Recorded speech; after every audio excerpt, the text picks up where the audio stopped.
Hari Sabtu kita lari pagi yuk. Kan kita harus doa pagi, Cel. Lu lupa ya? Lu lupa nggak? Iya, kok lo bisa ingat sih? Ya karena sih gue pakai aplikasi gereja, jadi gue bisa ngeliat terus jadwal-jadwal doa. Terus selain itu gue juga bisa ngeliat ini, kayak misalnya ada artikel ataupun ada doa gembala. Pokoknya info-info terbaru deh dari gereja. Oh, keren juga ya. Mau juga dong? Ya udah download aja, ada kok di App Store ataupun di Play Store. Tapi pastiin ya lu punya kuota sama kontak sama WiFi. Bagi Bapak Ibu Saudara yang ingin mengetahui info-info terbaru GKNS Agape, dapat langsung menginstal aplikasi GKNS Agape melalui App Store maupun Play Store di HP Bapak Ibu masing-masing.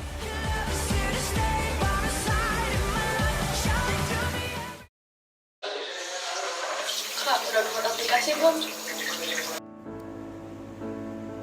Shalom jemaat Tuhan, Gereja GKNS Agape saat ini melakukan ibadah secara online. Kami mengajak jemaat Tuhan yang rindu untuk menabur bagi pekerjaan Tuhan di Gereja GKNS Agape Karawaci dapat memberikan persembahan atau perpuluhan secara online seperti M-Banking, Internet Banking, dan ATM melalui rekening BCA nomor 591 050 8085 atas nama Yayasan Sentra Komunitas Agape. Harap sertakan keterangan persembahan yang Anda berikan. Mari memberi dengan sukacita dan dengan penuh ucapan syukur. Tuhan Yesus memberkati. Kamu lagi liatin apa sih? Ini IG gereja kita. Kamu udah follow belum? Emang ada? Ada. Jemaat yang dikasih Tuhan, kami sedang mengembangkan media informasi gereja. Bagi jemaat yang memiliki akun sosial media, bisa follow IG kami di @GKNSAgape dan Facebook GKNS Agape Karawaci. Dan lewat media sosial ini, kita bisa melihat foto ataupun video dari kegiatan gereja kita. Kami juga meminta bantuan para jemaat untuk men-share media sosial ini kepada teman-teman dan saudara yang lain juga ya. Bukan karena kekuatanku, ku diangkat jadi anakmu. Bukan karena Shalom, nama saya Sharon. Shalom, perkenalkan nama saya Widya. Shalom, perkenalkan nama saya Iren. Shalom, perkenalkan nama saya Debbie. Saya melayani di Agape Worshipper sebagai singer. Di Agape Worshipper ini saya tergabung dalam divisi baru yaitu choir. Saya melayani di Agape Worshipper sebagai pemusik. Saya melayani di Agape Worshipper sebagai penari. Saya bersyukur kepada Tuhan karena Tuhan telah memberi saya talenta untuk bermain piano. Di Agape Worshipper, saya sangat bersyukur karena saya bisa melayani sesuai dengan talenta yang Tuhan berikan kepada saya, yaitu bernyanyi. Dan saya sangat bersyukur karena saya bisa melayani sesuai dengan apa yang Tuhan sudah percayakan kepada saya. Saya banyak belajar di Agape Worshipper karena saya banyak dibimbing juga oleh teman-teman sepelayanan saya. Di Agape Worshipper, saya bisa melayani, bertumbuh bersama dengan teman-teman sepelayanan lainnya. Saya sangat bersyukur di Agape Worshipper saya dapat menari dan melayani Tuhan bersama teman-teman saya. Hari ini tim Agape Worshipper membuka pendaftaran audisi bagi Bapak Ibu Saudara yang rindu untuk melayani bersama-sama dengan kami, yang punya talenta untuk bernyanyi, bermain musik, ataupun bisa menari. Mari bergabung bersama-sama. Kami tunggu kehadiran Bapak Ibu Saudara untuk melayani bersama-sama dengan kami. Tuhan Yesus memberkati.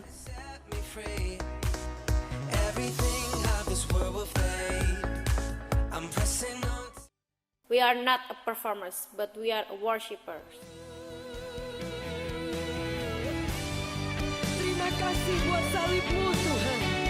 Kau menukar hidupmu buat hidupku. Kau beri yang terbaik sepanjang umurku.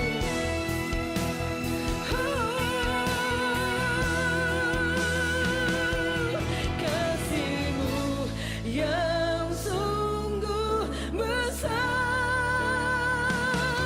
kuasa-Mu memulihkan hidupku, di Nur-Mu menyembuhkan.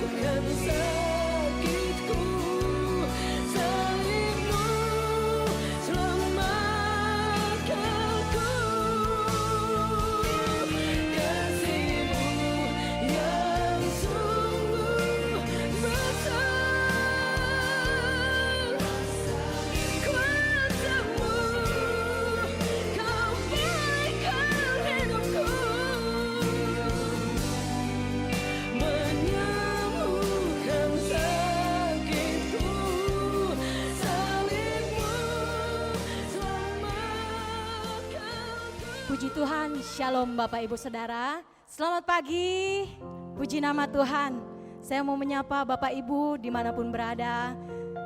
Mari, saya mengundang Bapak Ibu untuk kita memulai ibadah Jumat Agung kita pada pagi hari ini. Kita percaya bahwa Tuhan sudah begitu baik bagi kita semua. Pemeliharaan Tuhan sempurna buat kita semua. Dia datang ke dunia ini, Dia disalibkan bagi setiap kita. Biar kiranya saat ini kami mengajak Bapak Ibu Saudara untuk dapat bersama-sama menghargai apa yang sudah Tuhan berikan buat kita semua. Pagi hari ini biarlah kita mau datang ke hadapan Tuhan. Kita mau sembah Dia. Kita mau naikkan syukur kita kepada Tuhan. Bahwasanya kebaikannya sungguh luar biasa. Kasih-Nya sungguh luar biasa bagi setiap kita. Karyanya yang begitu besar, nyata dalam setiap hidup kita. Mari Bapak Ibu Saudara, kita percaya bahwa akan ada mujizat, akan ada pelepasan di dalam setiap pujian dan penyembahan yang kita bawakan pada pagi hari ini. Kami mau berikan yang terbaik untuk-Mu ya Tuhan. Seperti Engkau sudah memberikan yang terbaik bagi setiap kami Tuhan Yesus.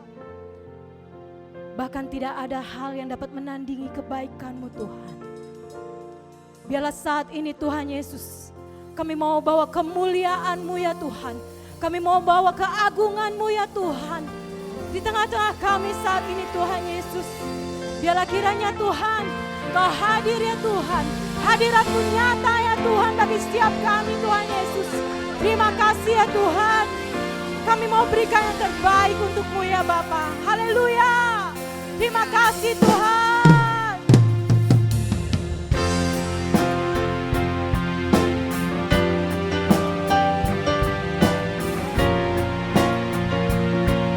Nyatalah kemuliaan-Mu di tengah-tengah kami ya Yesus. Kemuliaan bagi Tuhan di tempat maha tinggi. Kau Raja diagungkan dan dipuji. Mari datanglah kerajaan-Mu Tuhan.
Katakan seluruh bumi.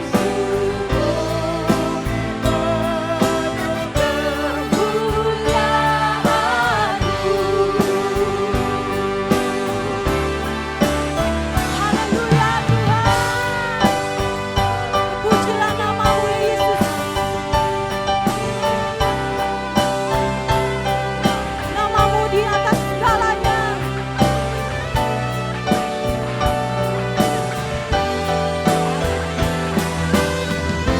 Mari kita angkat tangan kita di hadapan Tuhan.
bagi kita semua yang sudah diselamatkan.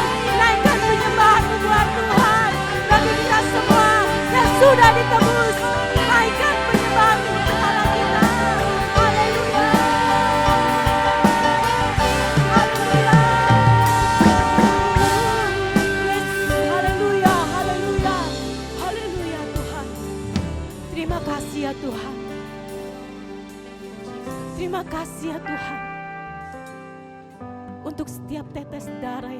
curahkan bagi setiap kami.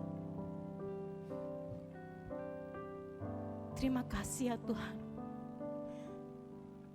untuk kerelaan-Mu mengambil setiap tanggung jawab ini di pundak-Mu ya Tuhan. Setiap dosa kami, setiap kesalahan kami Tuhan, terima kasih. Biar Kamu mau berikan yang terbaik untuk-Mu pada saat ini Tuhan. Kami mau lebih lagi ya Tuhan Yesus. Duduk diam di hadirat-Mu.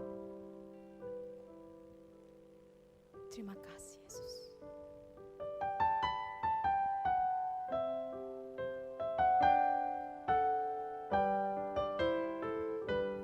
Above all powers, above all kings, above all nations and all created things, above all wisdom and all the ways of man.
buat Allah kita yang luar biasa.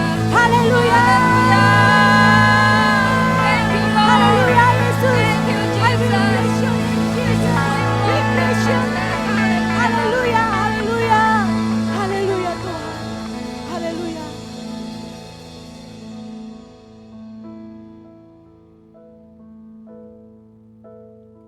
Tidak ada nama lain di dalam dunia ini ya Tuhan. Hanya nama-Mu yang kami percaya. Hanya nama-Mu ya Tuhan, yang selalu ada di dalam setiap hati kami.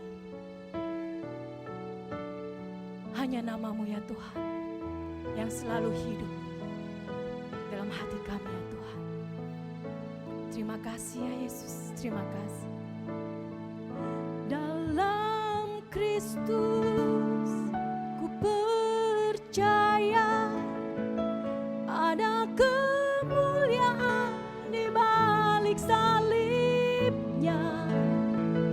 Kan aku nyatakan kemenangan dari-Mu, kekuatanku, harapanku dalam Kristus. Dalam Kristus ku percaya ada kemuliaan di balik salibnya. Kan aku nyatakan kemenangan dari-Mu, kekuatanku, harapanku dalam Kristus. Mari sama-sama katakan, dalam Kristus ku percaya. Dalam Kristus, yes Lord, percaya ada kemuliaan di balik salibnya. Dan aku nyatakan kemenangan dari-Mu, kekuatanku, harapanku dalam Yesus. Dalam Kristus ku percaya Tuhan. Haleluya. Ada kemuliaan di balik salibnya. Dan aku nyatakan kemenangan dari-Mu, kekuatanku, harapanku dalam Kristus.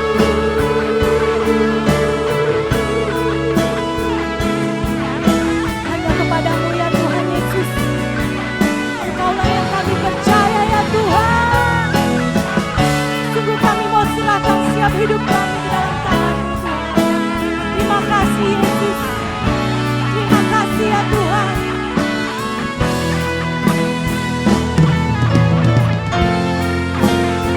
Mari sama-sama.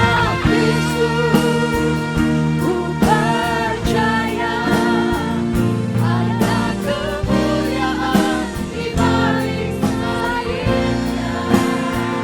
Dan aku nyatakan kemenangan dari-Mu, kekuatanku, harapanku dalam Kristus.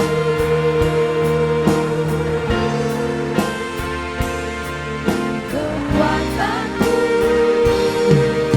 harapanku dalam Yesus.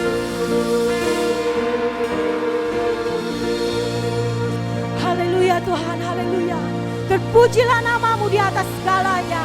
Haleluya, haleluya. Terima kasih ya Tuhan, terima kasih, terima kasih. Terima kasih Tuhan untuk hadirat-Mu di tengah-tengah kami. Biarlah kiranya jemaat-Mu saat ini Tuhan Yesus siap untuk menerima firman yang daripada-Mu ya Bapa. Terima kasih ya Tuhan. Hanya di dalam nama Tuhan Yesus Kristus. Mari kita sama-sama katakan. Amin.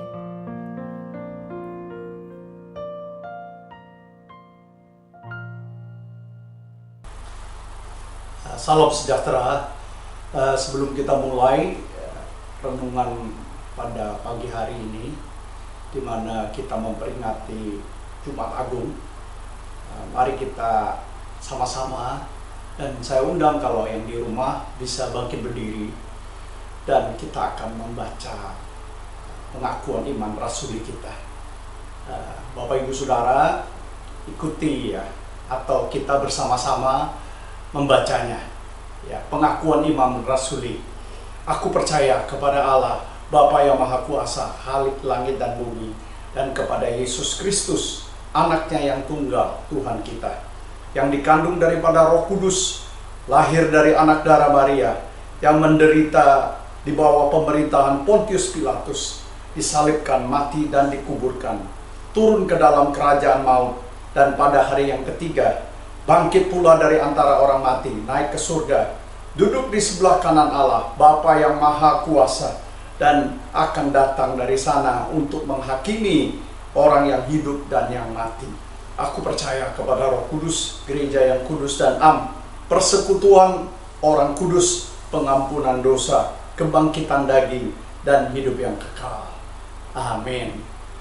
Baiklah, sekarang mari saudara dan semuanya yang ada di rumah untuk mempersiapkan hati kita untuk menerima renungan firman Tuhan. Baik, Bapak Ibu Saudara, pada hari yang penuh keberkatan ini, sekali lagi saya menyapa Anda semua, salam sejahtera. Kiranya kasih Tuhan selalu menguatkan Anda, memelihara Anda, baik roh, jiwa, dan tubuh Anda dalam keadaan sehat selalu. Pada hari ini kita akan sama-sama melihat firman Tuhan yang akan saya bawa dengan judul Melawan Pesimisme. Tentunya Bapak Ibu Saudara, pada suasana seperti ini tidak jarang orang yang mengalami pesimisme. Pesimisme adalah gejala di mana orang sudah harapan hidupnya, hidup dan mati tidak lagi punya makna. Jadi lebih cenderung menarik diri, kemudian meratapi keadaannya. Macbeth, Alkisah, adalah seorang raja yang digambarkan oleh pujangga Inggris Shakespeare. Dia kecewa meskipun dia sudah mendapatkan seluruh kerajaannya. Dia membunuh teman baiknya, Raja Duncan, dan dia ambil alih seluruh kerajaannya dan dia berkuasa. Tetapi apa yang dia katakan ketika keadaannya sangat tidak baik dan berbalik arah, dia berkata, "Life is a tale told by an idiot, full of sound and fury, signifying nothing." Atau terjemahan kasarnya, hidup ini adalah seperti dongeng yang diceritakan oleh orang bodoh, hanya penuh dengan suara dan keramaian kegaduhan, tidak ada makna. Jadi kalau kita lihat, memang akhirnya hidup pesimis itu adalah hidup yang tidak dapat menangkap makna di dalam apa yang terjadi di dalam sekitarnya. Kehidupan ini menjadi absurd, diacak, tidak dapat lagi dia menemukan ada harapan di baliknya. Ini penting, kata kunci ini, makanya kita selalu kembali kepada iman, pengharapan, dan kasih.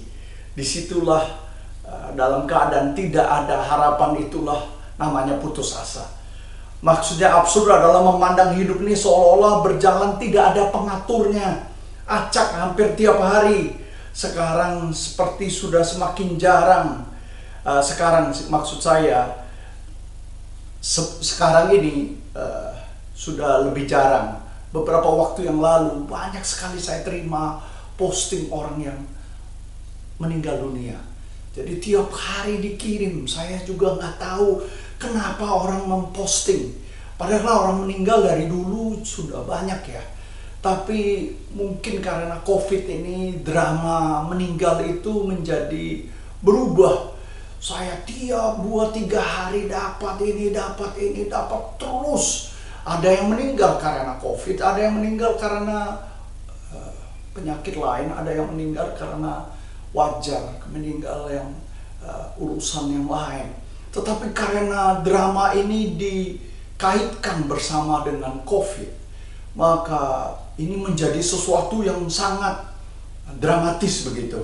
Nah, tidak jarang orang merasakan, aduh, kenapa jadi begini ya, jadi kalut, tidak ada pegangan. Semangat hidup menjadi redup. Sisi lain dari COVID ini mengharuskan kita untuk berubah, Bapak Ibu Saudara.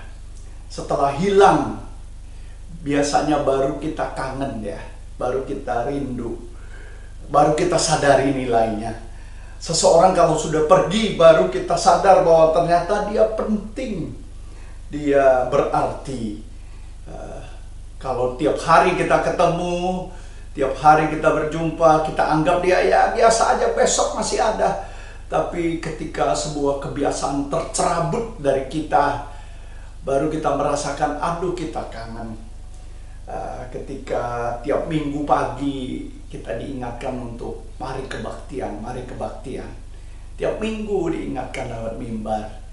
Ada yang kadang-kadang mengatakan, ya hari ini saya kurang enak, saya kurang enak badan, dan seterusnya. Banyak alasan untuk tidak datang kebaktian. Sekarang ketika kebaktian diambil dari kita, saudara, banyak yang bertanya betapa rindu kita. Biasanya minggu pagi-pagi kita sudah berpakaian rapi, kita mulai mencari sepatu yang paling pas, kita bergegas pagi-pagi datang ke gereja, berjumpa dengan teman, memeluknya dan menyapa, apa kabar, lihat bajunya, lihat rambutnya, dan seterusnya. Sekarang itu semua sudah harus berubah.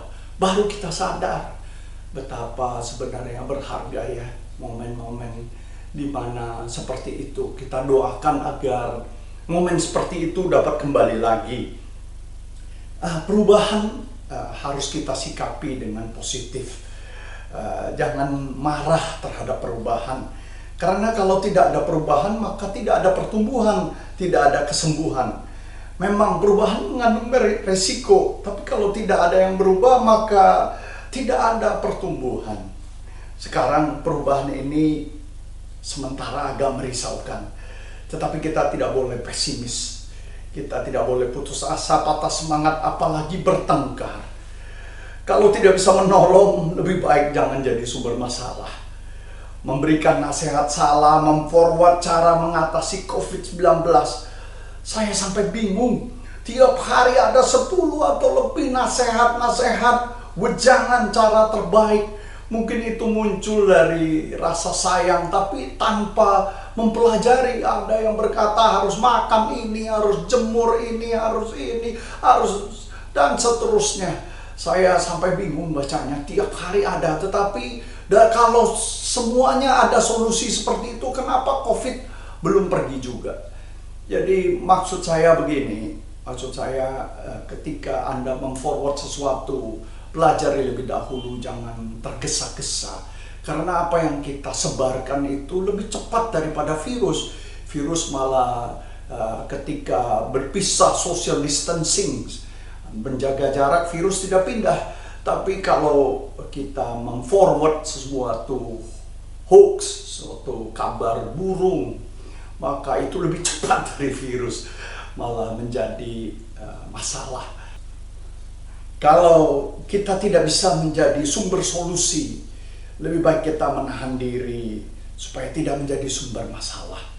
Karena nasihat yang salah, yang ngawur, itu adalah anak dari kekhawatiran. Jangan-jangan itu terkirim juga bersama dengan ibunya, yaitu kekhawatiran.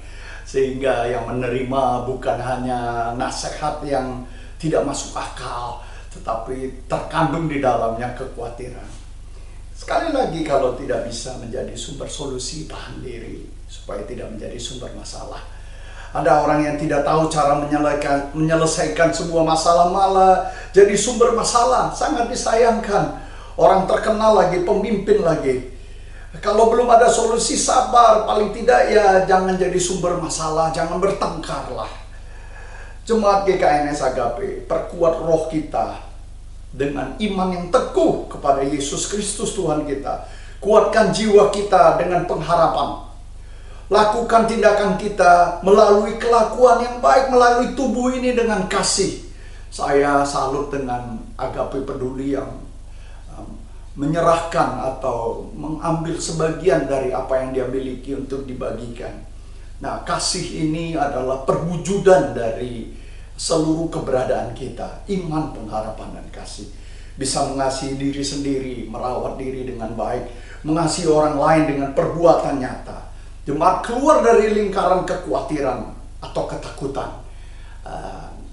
Nanti saya akan gambarkan, atau di dalam tengah-tengah khotbah ini ada caption yang saya terima juga dari kelompok WA grup yang lain, bahwa ada 3 lingkaran. Lingkaran pertama adalah lingkaran khawatir, kemudian lingkaran pembelajaran, kemudian baru masuk lagi lingkaran yang paling ujung adalah lingkaran pertumbuhan.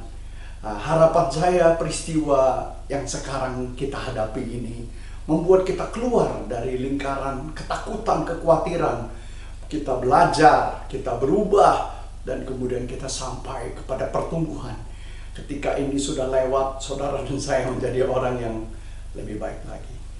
Krisis bukannya tidak pernah terjadi.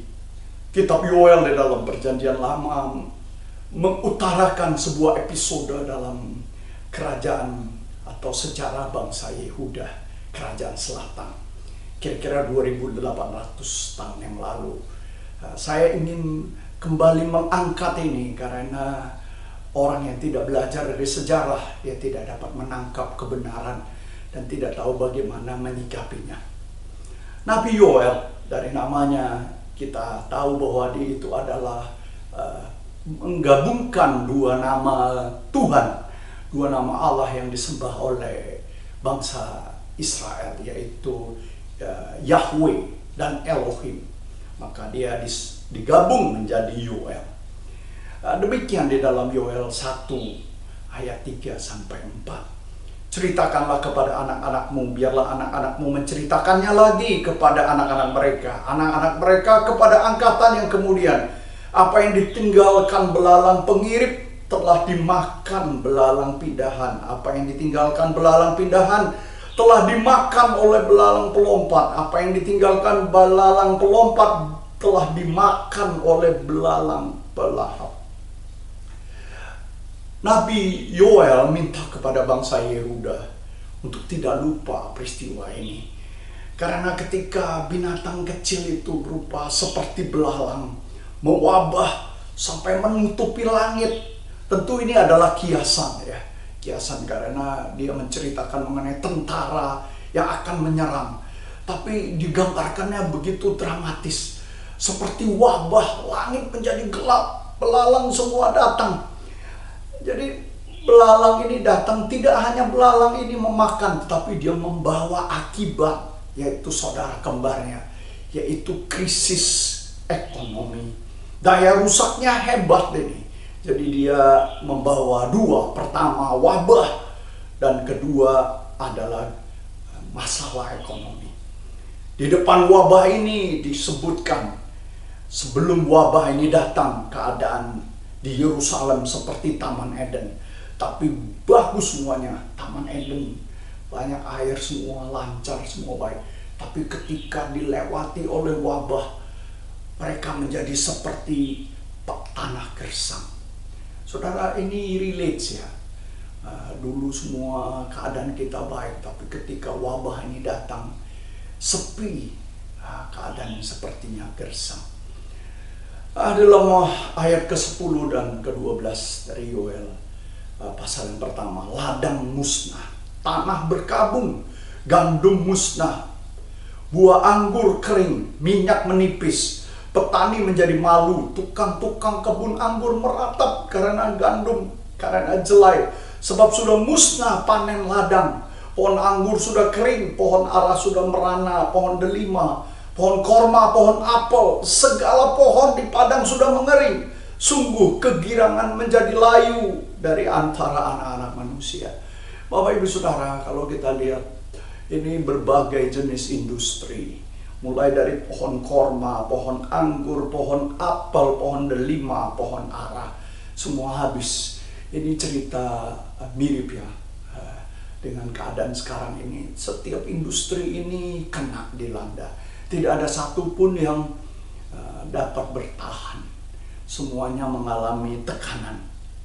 Kemudian Yoel menasehati bangsa Yehuda, karena memang tidak selamanya keadaan seperti ini.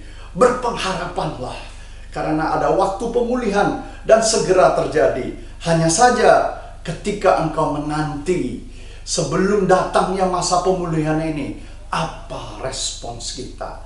Demikian yang dia ingin tawarkan kepada kita semua. Sebelum nanti corona ini lewat, apa yang harus kita responi, bagaimana kita meresponi. Ini berikutnya akan saya bacakan apa yang diusulkan oleh Nabi Yoel. Di dalam pasal 2 ayat 13, dia berkata, koyakkanlah hatimu, jangan pakaianmu, berbaliklah kepada Tuhan Allahmu, sebab ia pengasih penyayang, panjang sabar, dan berlimpah kasih setia, dan ia menyesal karena hukumannya. Jadi dia katakan pertama, bertobatlah, ubah prioritas, koyakkan hati bukan baju. Jadi kalau hati berbeda dengan baju ya, baju ini yang kelihatan di luar, baju ini hanya hiasan yang dilihat oleh orang lain. Tetapi kita harus mengubah cara berpikir kita. Kita harus gentar, harus takjub pada hidup ini. Jangan jadikan hidup ini seperti pom bensin yang bisa kita sedot. Jangan hanya tahu semuanya, menikmati hidup ini, menyia-nyiakan waktu yang baik. Justru pada saat ini, saudara, betapa kita lihat tidak berdayanya kita. Lihat betapa fananya.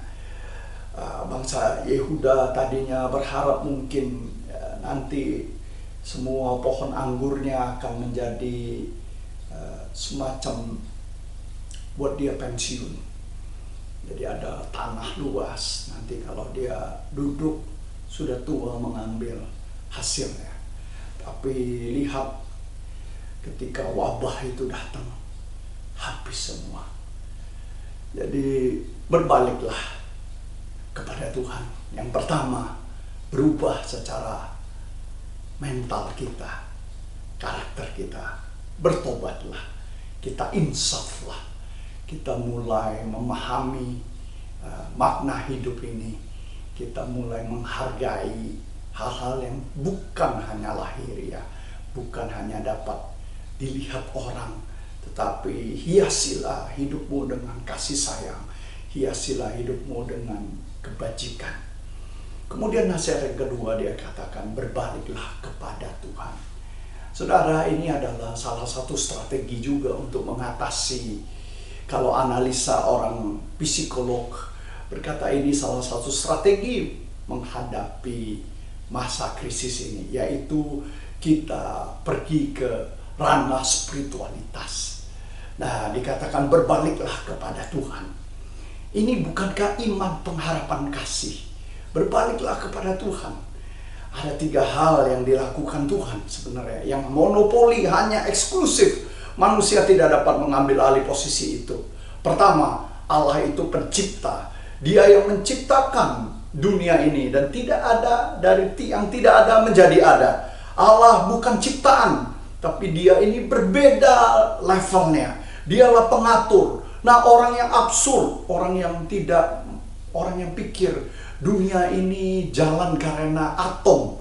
Mereka tidak menggambarkan Tuhan itu sebagai Allah yang mengalirkan sungai, Allah yang bekerja, Allah yang mengatur. Mereka anggap ini semua hukum alam. Memang benar, sebagian ada hukum alam, tetapi bagaimanapun juga Allah pencipta. Ini kita harus kembali kepada Dia.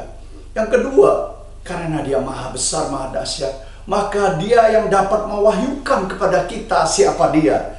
Jadi kita kalau mencari Dia, kita tidak akan ketemu karena Dia maha besar. Maka Yesus berkata, akulah jalan dan kebenaran dan hidup. Tidak ada seorang pun datang kepada Bapa kalau tidak melalui aku. Hak Dia untuk menyatakan caranya, bagaimana menyatakan dirinya kepada kita. Dan Dia mewahyukan kebenarannya melalui Yesus Tuhan kita. dan didukung oleh segenap firman Tuhan yang saudara dan saya miliki, yaitu Alkitab.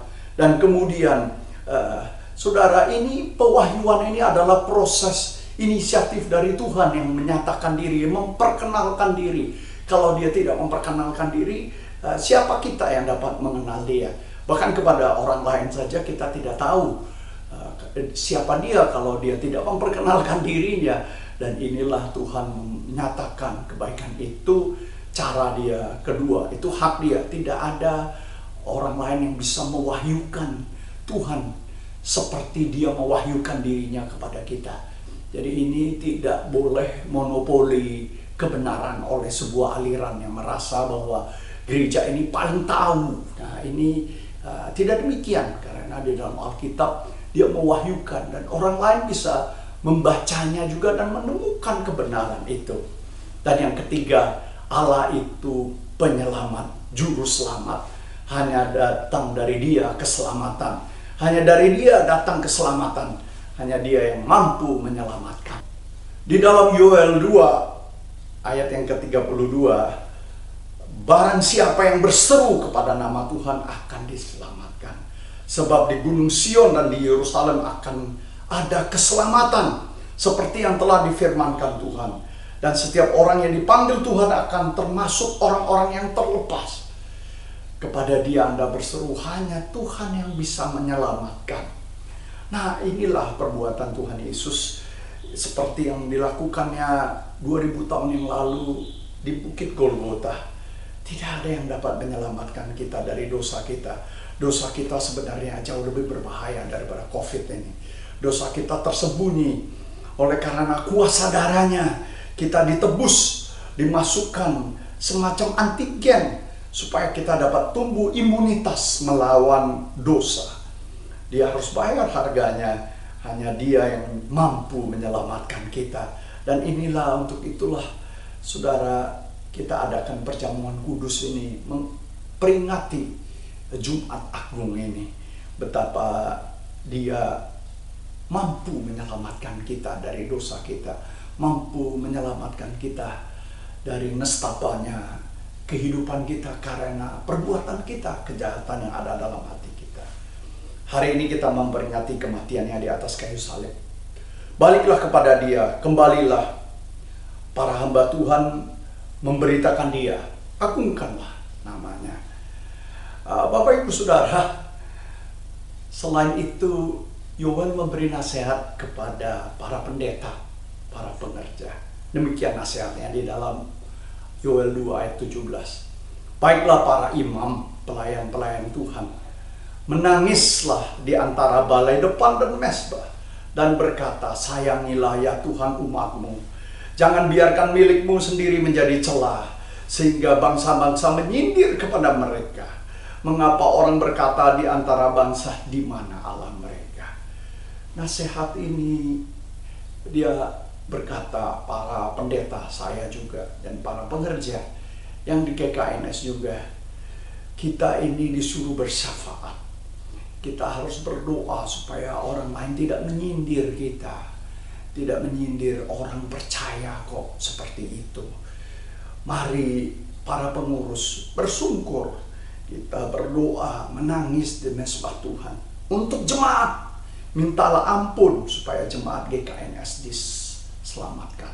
Bukan bertengkar, bukan berargumen. Argumentasi tidak bisa menghilangkan virus. Mana yang lebih pintar? Bapak Ibu Saudara, jangan ikut arus perdebatan itu. Jangan, itu bukan masalah kita.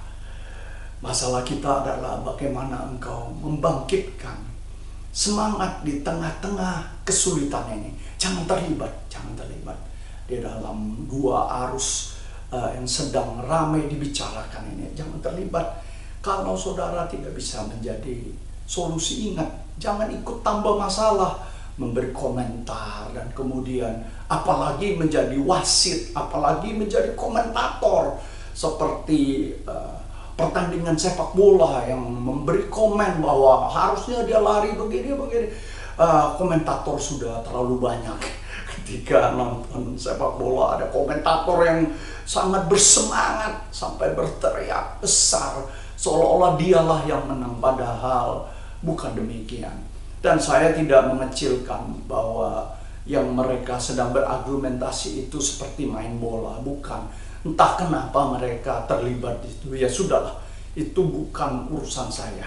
Itu masalah kita adalah para pendeta dan juga termasuk saya, para pengerja. Mari kita berdoa untuk jemaat, untuk keselamatan jemaat kita. Sayangilah ya Tuhan umat-Mu. Itulah yang harus kita bawa ke hadapan Tuhan, ke mesbah Tuhan.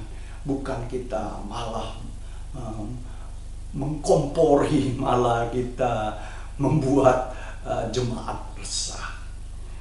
Kemudian setelah itu akan datang waktunya. Yoel berkata akan datang waktunya pemulihan. Setelah ini, setelah sekian lama, belalang yang datang dimakan pelahap itu kemudian akan pergi. Waktunya akan datang pemulihan. Masa krisis akan berlalu.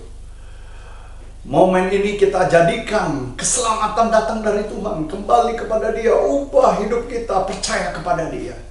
Iman berpengharapan dan lihatlah akan pemulihan besar. Dalam penantian lakukan yang baik. Ayat 23 sampai 27 dari Yoel 2. Hai Bani Sion, bersorak-sorailah, bersukacitalah, karena Tuhan Allahmu sebab telah diberikannya kepadamu hujan pada awal musim dengan adilnya, diturunkannya kepadamu hujan pada awal dan hujan pada akhir musim seperti dahulu. Tempat pengirikan menjadi penuh dengan gandum, tempat pemerasan kelimpahan gandum dan minyak. Aku akan memulihkan kepadamu tahun-tahun yang hasilnya dimakan habis oleh belalang pindahan, belalang pelompat, belalang pelahap, belalang pengirip. Tentaraku yang besar kukirim kepadamu. Kamu akan mengetahui bahwa aku ini ada di antara umatku orang Israel. Dan aku ini Tuhan adalah Allahmu, tidak ada yang lain. Dan umatku tidak akan menjadi malu untuk selama-lamanya. Bapak Saudara, akan ada waktu pemulihan. Ada pemulihan ekonomi, bahkan ada kebangunan rohani sesudah itu. Dituliskan anak-anak muda akan menjadi pelihat. Roh Tuhan dicurahkan seperti hujan akhir. Orang muda akan mendapat penglihatan pesan Tuhan. So, jangan berhenti berharap. Inilah harapan kita. Jangan pesimis ya. Dan dalam waktu seperti ini, kita ubah karakter kita, koyak. Bukan baju kita, tetapi hati kita. Datang kepada Dia, berpaling kepada Dia, berharap kita bertumbuh dalam keadaan ini. Terima darah Kristus sebagai tanda kita mau berubah. Terima perlindungannya. Mari kita bertobat dan datang kepada Dia, karena Dia ajaib. Sebentar lagi kita akan mengambil perjamuan kudus bersama-sama. Sementara itu, saudara saksikan dulu klip berikut ini supaya saudara akan siap untuk bersama-sama mengambil perjamuan kudus.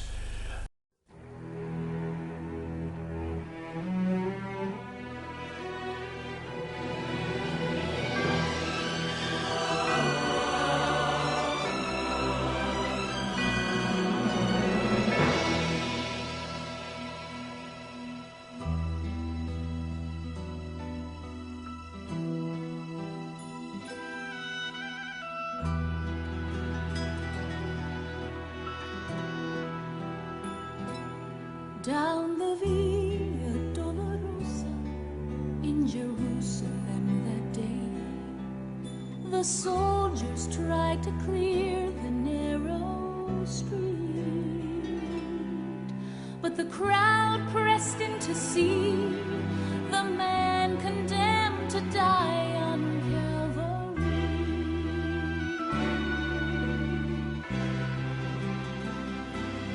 He was bleeding from a beating, there were stripes upon his back, and he wore a crown of thorns upon his head, and he bore with every step the scorn of those who cried out for his death.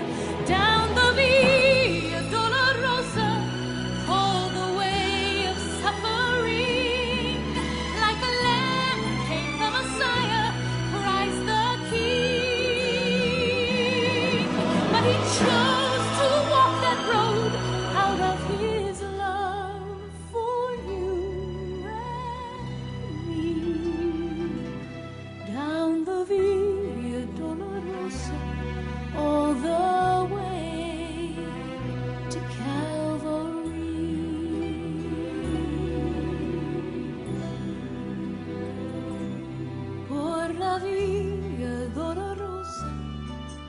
este día en Jerusalén los soldados le abrían paso a Jesús, mas la gente se acercaba para ver al que llevaba aquella cruz. Por la vía dolorosa, que es la vía del dolor, como oveja vino Cristo, Rey y Señor, y fue Él quien quiso ir por su amor, por ti, por la vía dolorosa al Calvario y a morir. The blood that would cleanse the souls of all men made its way to the heart of Jerusalem.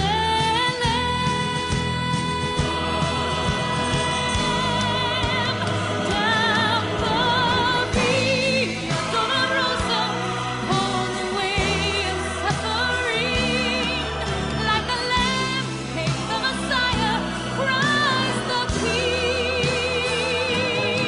But he chose to walk that road out of his love for you and me. Down the via dolorosa, all the way to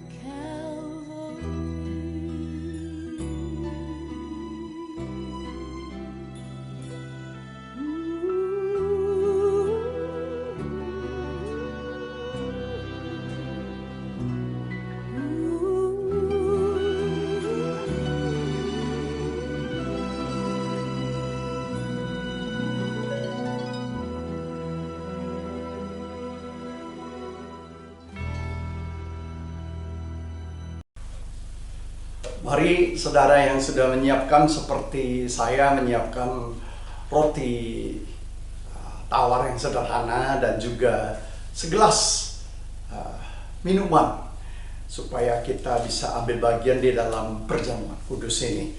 Mari Bapak Ibu Saudara, kalau engkau sudah siap, kalau bersama keluarga lebih baik, maka engkau siapkan hatimu. Bapa di surga, kami mau mengambil perjamuan kudus ini. Tuhan, sucikan hati kami. Jadikan pengalaman ini pengalaman yang berharga. Kami mau merenungkannya, kami mau menikmatinya. Jadikan Tuhan peristiwa ini menjadi kekuatan bagi kami. Terima kasih Tuhan untuk pengorbanan-Mu. Siapkan hati kami Tuhan untuk menerima perjamuan kudus ini. Di dalam nama Tuhan Yesus kami berdoa. Haleluya. Amin. Mari kita ambil roti dengan tangan kanan kita dan dengarkan firman Tuhan. Sebab apa yang telah kuteruskan kepadamu telah aku terima dari Tuhan, yaitu bahwa Tuhan Yesus pada malam waktu ia diserahkan mengambil roti, dan sesudah itu ia mengucap syukur atasnya dan berkata, dan ia memecah-mecahkannya dan berkata, inilah tubuhku yang diserahkan bagi kamu, perbuatlah ini menjadi peringatan akan aku. Terimalah tubuh Kristus.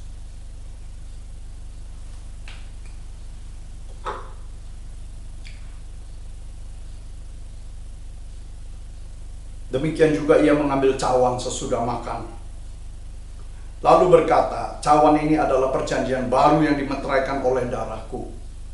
Perbuatlah ini menjadi peringatan akan aku. Setiap kali kamu meminumnya, terimalah darah Kristus.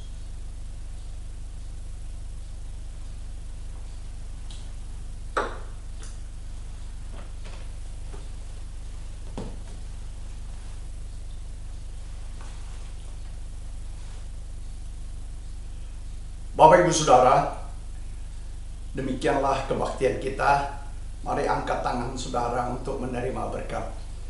Terimalah anugerah sejahtera dari Allah Bapa dalam kasih yang sempurna dari Yesus Kristus Tuhan kita, dalam persekutuan Roh Kudus memberkati setiap saudara dan saya mulai dari pagi hari ini sampai selama-lamanya. Di dalam nama Tuhan Yesus Kristus kita terima berkat ini. Haleluya.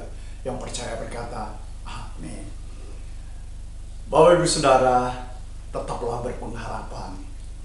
Tetaplah engkau punya iman bahwa Tuhan itu memegang kendali. Tetaplah saudara melakukan tindakan kasih. Maka semoga kita akan cepat melewati masa sulit ini.